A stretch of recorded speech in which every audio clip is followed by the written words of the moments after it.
Assalamualaikum warahmatullahi wabarakatuh. Selamat pagi. Ketemu lagi kita di pertemuan ketiga pelajaran bahasa Indonesia.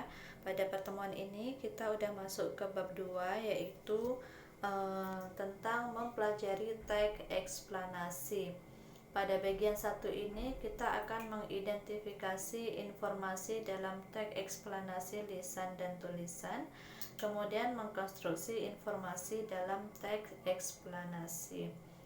Sebelum membahas hal-hal tentang teks eksplanasi selanjutnya, terlebih dahulu kita ketahui dulu tentang pengertian dari teks eksplanasi. Jadi, teks eksplanasi adalah sebuah karangan yang berisi penjelasan-penjelasan lengkap mengenai suatu topik yang berhubungan dengan berbagai fenomena, baik fenomena alam atau sosial yang terjadi di kehidupan sehari-hari. Kemudian, teks ini bertujuan untuk memberikan informasi sejelas-jelasnya kepada pembaca agar paham atau mengerti tentang suatu fenomena yang terjadi. Jadi intinya di sini untuk teks eksplanasi ini menceritakan tentang suatu fenomena atau kejadian. Oke, masuk ke bagian yang pertama, yaitu mengidentifikasi informasi dalam teks eksplanasi. Hal yang akan diidentifikasi pertama adalah informasi. Jadi dalam memahami informasi di sini teks eksplanasi itu disamakan dengan teks yang menceritakan prosedur atau proses terjadinya suatu fenomena. Kalau di bab 1 kemarin kita udah mempelajari tentang teks prosedur. Di teks prosedur tersebut kita mempelajari tentang tata cara atau hal-hal dalam melakukan suatu kegiatan. Tapi kalau di teks eksplanasi ini prosedur atau proses terjadinya suatu kejadian atau fenomena. Jadi dengan membaca teks eksplanasi ini, pembaca dapat memahami latar belakang terjadinya suatu fenomena secara jelas dan logis atau masuk akal. Kemudian teks eksplanasi juga banyak menggunakan kalimat fakta dan pernyataan-pernyataan yang memiliki hubungan sebab akibat. Kenapa? Karena biasanya untuk teks eksplanasi berupa kejadian atau fenomena itu biasanya kejadiannya udah masa lampau ada atau udah pernah terjadi. Makanya banyak menggunakan kalimat fakta. Fakta itu apa? Kejadian yang kebenarannya bisa dipastikan atau memang benar-benar terjadi. Dan menggunakan pernyataan atau kalimat-kalimat yang memiliki hubungan sebab akibat. Ini adalah contoh teks eksplanasi. Di sini kalian bisa baca sendiri nanti. Di dalamnya itu terdapat suatu kalimat fakta dan kalimat yang berupa sebab akibat.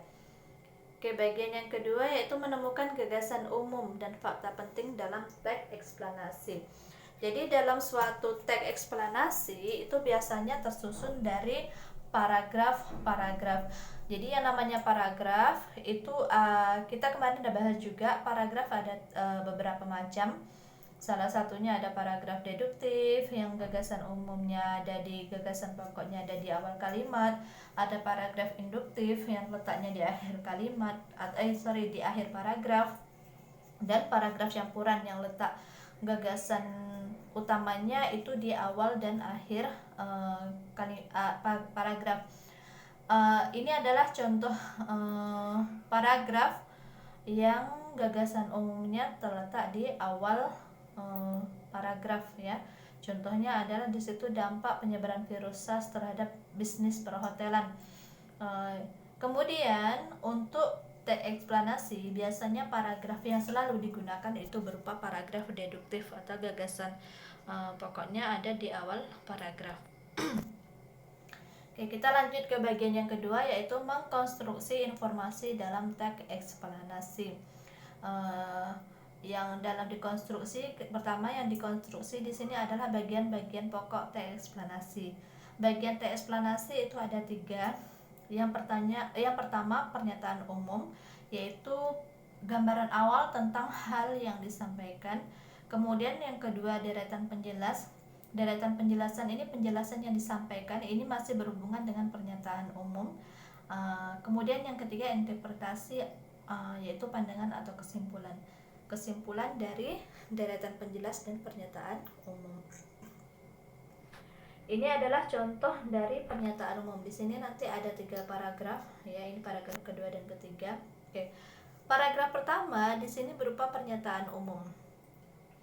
Ya, contoh di sini, banjir merupakan fenomena alam yang biasa terjadi di suatu kawasan yang banyak dialiri oleh aliran sungai, dan seterusnya. Nanti kalian baca sendiri. Jadi di pernyataan umum ini menceritakan tentang banjir dan sungai. Makanya di sini yang diceritakan ke bawahnya itu berupa banjir dan sungai. Terus yang kedua di sini deretan penjelas. Deretan penjelas di sini menjelaskan tentang sungai, karena tadi banjir berhubungan dengan sungai. Jadi deretan penjelasnya di sini menjelaskan tentang sungai. Sungai itu seperti apa, kemudian dari terbentuk dari apa, dan sebagainya. Yang bagian ketiga yaitu interpretasi atau kesimpulan. Jadi kesimpulan di sini berupa kesimpulan dari pernyataan umum dan deretan penjelas. Terus selanjutnya yaitu menyajikan hasil teks eksplanasi. Teks eksplanasi disajikan itu berdasarkan suatu fenomena atau kejadian. Selain menyajikan teks eksplanasi, kita juga harus mampu mengomentari pengerjaan hasil orang lain. Komentar dalam teks eksplanasi itu adalah ulasan, tanggapan, atau sambutan, respon terhadap sesuatu yang didengar atau dibaca. Ada 2 jenis komentar, yaitu komentar yang berupa kritik atau penolakan. Biasanya di sini berupa hal yang tidak setuju dengan suatu paragraf teks eksplanasi. Ya, ini adalah contoh komentar yang berupa kritik atau penolakan. Kemudian yang kedua yaitu berupa dukungan atau pujian. Kalau dukungan atau pujian ini biasanya setuju dengan paragraf atau teks tersebut. Ya, di sini ini contoh dari dukungan atau pujian. Oke, pada pertemuan ini kita sampai di sini dulu. Nanti ada teks eksplanasi bagian 2 yaitu di pertemuan keempat. Sebelum masuk ke tugas, Ibu minta yang dari slide pertama, slide kedua sampai slide yang ini kalian nanti ringkas di buku catatan bahasa Indonesia. Nanti di akhir pertemuan Ibu akan koreksi buku bahasa Indonesia. Jadi bukan video yang ini aja, video-video dari pertemuan pertama, kedua, dan ketiga ini kalian ringkas semuanya. Kemudian untuk tugasnya di sini carilah sebuah contoh teks eksplanasi. Sumbernya bebas, bisa dari koran, majalah, media sosial, Google, dan lain-lain. Kemudian tugas diupload di link Google Form, ya. Kalau tidak paham, chat sama Ibu, tanya langsung sama Ibu. Oke, sampai di sini pertemuan ketiga kita. Selamat belajar. Terima kasih. Assalamualaikum warahmatullahi wabarakatuh.